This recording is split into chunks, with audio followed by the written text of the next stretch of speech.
Good morning, students. Welcome to class 3. In today's lecture, we are going to start with photochemistry of carbonyl compounds.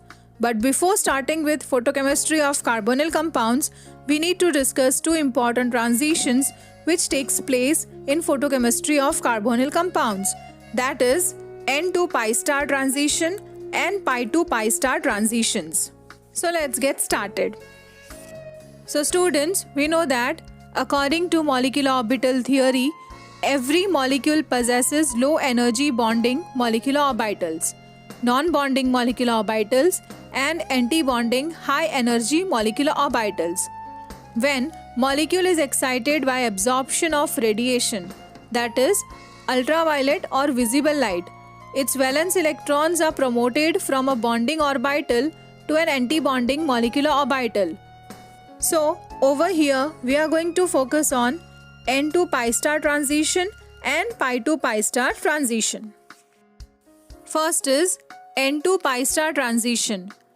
The transition of electron from non-bonding orbital, that is N, to anti-bonding orbital, that is pi star, is reported when an electron of unshared electron pair on heteroatom gets excited to pi star orbital. N to pi star transition requires least energy out of all the transitions. Saturated aldehydes shows both pi to pi star and N to pi star transitions at 180 and 290 nanometer respectively. Second is pi to pi star transition.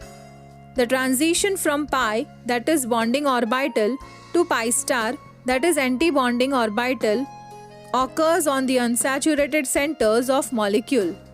The organic compounds containing double bond or triple bond shows this excitation. The absorption of radiation wavelength is fluctuate and depends on the molecule. For ethylene, pi to pi star transition occurs at 171 nanometer, and for butadiene it occurs at 214 nanometer. Students, organic molecules containing carbonyl group are known as carbonyl compounds. Carbonyl group, that is functional group, shows either N to pi star or pi to pi star or both electronic excitations. Out of these two readily accessible electronic transitions, the N to pi star transition is low energy transition. Saturated ketones exhibit four main bands in their ultraviolet absorption spectra. These bands are centered on 280, 195, 170 and 155 nanometer. The most important band is at 280 nanometer for the photochemistry of carbonyl group. This band corresponds to N to pi star transition. The photochemical reactions of carbonyl group is initiated by N to pi star transition. Promotion of an electron will lead to either a singlet state or a triplet state. Photochemical reactions given by carbonyl group takes place either by singlet state or by triplet state or by both states. Carbonyl compounds give four types of reactions. These reactions include first, alpha cleavage, second, beta cleavage, third, intramolecular and intermolecular hydrogen abstraction by carbonyl oxygen, and fourth, addition of carbonyl oxygen atom to a carbon-carbon multiple bond. Now, let us discuss about alpha cleavage or Norrish type 1 process. This reaction occurs by the fragmentation of carbon-carbon bond adjacent to the carbonyl group. The cleavage, that is alpha cleavage, originates from the carbonyl N pi star state and proceeds through the homolytic cleavage of one of the carbonyl alkyl groups, that is photochemical cleavage at the carbon-carbon bond adjacent to the carbonyl group. When carried out in the gaseous phase above 100 degree, the basic reaction is followed by secondary process that is decarbonylation, leading to the formation of an alkane and carbon monoxide. Consider, for example, photodissociation of acetone, which leads to methyl radical and the acyl radical. Fragmentation of acyl radical leads to another equivalent of methyl radical and carbon monoxide. Then 2-methyl radical recombine to give alkane. There is high selectivity in the direction of fragmentation of unsymmetrical ketones. They dissociate to give the more stable of the two possible alkyl radicals. For example, consider photodissociation of ethyl-methyl ketone, which gives ethyl and methyl radicals with the former predominating. At room temperature, the products of photolysis of acetone are biacetyl, acetaldehyde, methane, and possible hexane 2,5-dione. Here, acetone undergoes photolysis at room temperature to form acetyl radical and methyl radical. Then, each of this radical reacts with acetone. That is, when acetyl radical reacts with acetone, it abstracts hydrogen atom from acetone, forming acetaldehyde, leaving behind radical. Also, methyl radical reacts with acetone, it abstracts hydrogen atom from acetone, forming methane and leaving behind radical. Now, these two radicals recombines to form hexane 2,5-dione. Similarly, acetyl radicals also recombines to form biacetyl. Students, Norrish type 1 process is given by three types of ketones. First is saturated acyclic ketone, second, saturated cyclic ketones, and third, beta-gamma unsaturated ketones. First is Norrish type 1 process given by acyclic saturated ketones. Students, saturated carbonyl compounds undergo photo-induced decarbonylation in the gas phase. This process was first observed by Norrish and it is known as Norrish type 1 cleavage or alpha cleavage process. Students, we know that a typical photochemical process involves two steps: primary process and secondary process. Primary process is the one in which the molecule undergoes electronic excitation, and the secondary process is the one in which the excited molecule undergoes a photochemical change to form products. So let us discuss in detail. First is primary process. Students, Norrish type 1 process is characterized by initial cleavage of the carbonyl carbon, an alpha carbon bond to give an acyl and an alkyl radical. This process is known as primary photochemical process. Next is secondary processes. Students, as we know that the excited molecule can undergo various photochemical change to form products. So we can say the secondary process can be subdivided into different categories.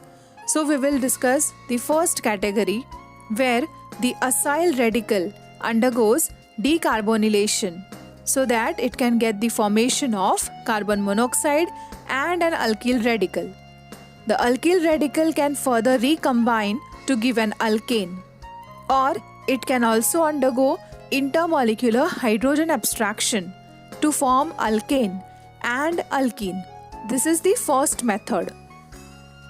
Second method involves intermolecular hydrogen abstraction by the acyl radical from the alkyl radical to give an aldehyde and an alkene.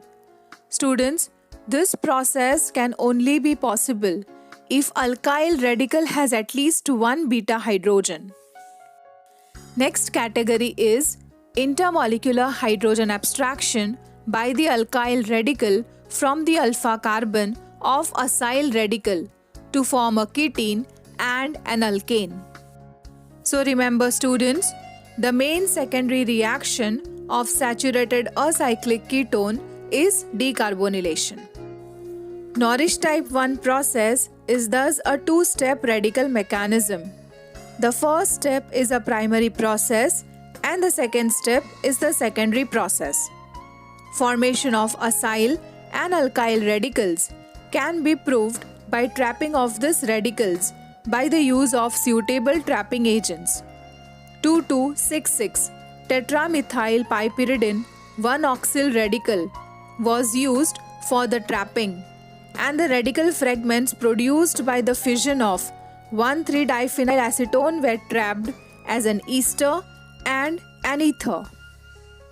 Formation of ether and ester confirms that there should be the formation of acyl and alkyl radicals. Students, the formation of radical intermediates is also readily demonstrated by photolysis of a mixture of ketones A and B, which gives product from mixed radical combination. This crossover experiment also confirmed the two-step radical mechanism. Norrish type 1 process occurs from both the excited singlet and the triplet states of N2pi star transition. Norrish type 1 cleavage is given mostly by those ketones whose N2pi star state is the lowest excited states. In most of the cases, the N2pi star state is the lowest excited state. However, alpha cleavage in aryl, alkyl ketones and diaryl ketones is less efficient because N2pi star excited state is not the lowest excited state. In this case, there is a large barrier on the reaction coordinate. Students, in Norrish type 1 reactions, there is a preference for the formation of most stable alkyl radical in case of unsymmetrical ketones. Consider the following example. In the above case, only alpha bond undergoes cleavage. If both alkyl substituents are same, then there is little selectivity of bond cleavage. The Norrish type 1 process is mostly favored by photolysis in the vapor phase and is less pronounced for photolysis in the inert solvents. In inert solvent, formation of solvent cage takes place. Formation of solvent cage facilitates recombination of the initially generated radical pair. Thus, low quantum yield of product is obtained in inert solvents. Students, Norrish type 1 process is efficient in liquid phase only if a stable radical is formed. The stable radical includes allylic, benzylic, tertiary alkyl and acyl radicals. Second is Norrish type 1 reaction of saturated cyclic ketones. Cyclic ketones, in contrast to acyclic ketones, show a greater tendency to undergo alpha cleavage to furnish acyl alkyl biradicals. Norrish type 1 cleavage of acyclic ketones takes place by singlet as well as by triplet excited state. In cyclic ketones, the reaction takes place exclusively by the triplet state. It is possible, however, that intersystem crossing in cyclic ketones is so rapid that reaction from the singlet state would not be observed. The triplet state is at least 100 times more reactive than the excited singlet state. Students, according to the available information, it indicates that the excited triplet state for Norrish type 1 process is N2pi star triplet state. Students, Norrish type 1 process involves the initial cleavage of a carbonyl carbon alpha carbon bond. Subsequent secondary processes correspond to those observed for acyclic ketones. First is decarbonylation of acyl alkyl diradical to give carbon monoxide and a dialkyl radical. The dialkyl radical can recombine to give a cycloalkane, or it undergoes intramolecular hydrogen abstraction to form an alkene. Second is intramolecular hydrogen abstraction by the acyl radical from the beta carbon of the alkyl radical to give an unsaturated aldehyde. And third is intramolecular beta hydrogen abstraction from the acyl radical by the alkyl radical to produce a ketene. Photolysis of cyclic ketones in gas phase gives decarbonylation as well as intramolecular hydrogen abstraction. Intramolecular hydrogen abstraction mainly leads to the formation of unsaturated aldehydes. In solution phase, biradical pair is not usually stabilized by decarbonylation. In this case, biradical is mainly stabilized by intramolecular hydrogen atom transfer. This intramolecular hydrogen atom transfer leads to the formation of either unsaturated aldehyde or a ketene or both. When photolysis is carried out in the presence of polar protic solvent, then the main species formed is ketene. This ketene then undergoes solvent addition to give carboxylic acid with water or its derivative, ester with alcohol as the only product. Next is consider Norrish type 1 process given by cyclopentanone. Cyclopentanone also decarbonylates on irradiation in the gas phase at 147 nanometer. In this case, also a two-step process is involved, affording a biradical which decarbonylates to another biradical, which either fragments to ethylene or undergoes bond formation to cyclobutane. Fission to ethylene is much more efficient in comparison to cyclobutane formation. Next is alpha cleavage given by cyclobutanones. Cyclobutanone also gives alpha cleavage reaction. The efficiency of alpha cleavage reaction of cyclobutanone is 10 times more than that of cyclopentanone due to the angle strain. Angle strain and steric strain increases the efficiency of alpha cleavage. Cyclobutanone on cleavage leads to the formation of a 1,4-acyl alkyl diradical. There are following different pathways for stabilization of diradical. First is loss of carbon monoxide and formation of 1,3-diradical that undergoes either recombination to cyclopropane or an hydrogen abstraction to form propene. Second, by a subsequent beta cleavage and formation of ethylene and ketene. And third, 1,4-acyl alkyl biradical can undergo ring expansion by rebonding to oxygen to give oxacarbene. This carbene can be trapped by polar protic nucleophile solvent. So the overall reaction is a ring expansion. So students, in our today's lecture, we have discussed about photochemistry of carbonyl compounds. In that, we have discussed Norrish type 1 process or alpha cleavage with respect to saturated acyclic ketones and saturated cyclic ketones in detail.